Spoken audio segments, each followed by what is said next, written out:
Let's quickly review some concepts that should be familiar to all of you.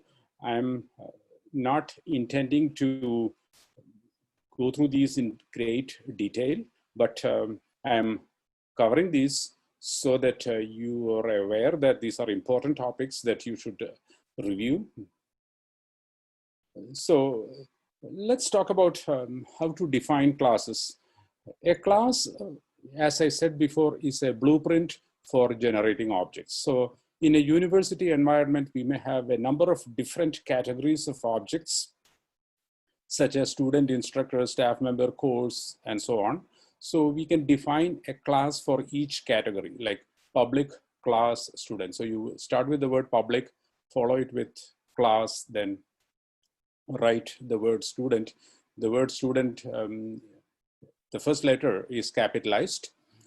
That is a coding standard, not a Java requirement. So I expect every one of you to code your classes with meaningful class names and the first letter of the class name capitalized.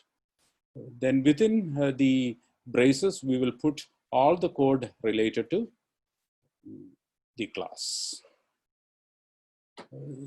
And here is how you would instantiate an object. You define a variable of the class of type, which is the class name. So student was a class. So we write student Harry. So Harry is a reference. That is not the object itself. The object is created by this statement, new student.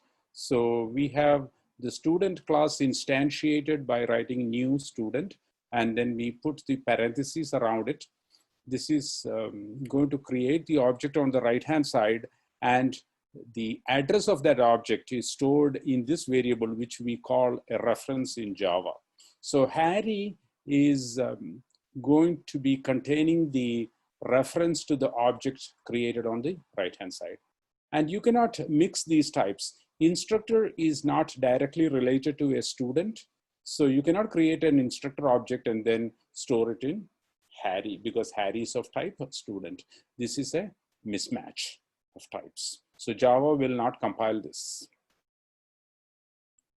Then within a class, we can have fields. A field is a variable that you put inside a class and corresponds to a property of the class. It is an attribute. It is something that is related to objects in the class.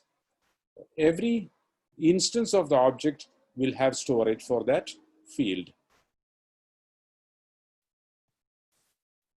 Then we have methods. So within a class, you can store fields, and you can also have methods. You write a method like this, public void. So public means public access to every object in which this student object is known. Then this is the return type. This means it is not going to return anything. Set name is the name of the method. We start all methods with the lowercase, and then we use full words, and every succeeding word after the first one, the first letter has capitalized. Then we have parameters. We can have parameters. This is called a setter, which takes a value for the student name and stores it in the name field of the student, which is not shown here. And you can call this method set name like this.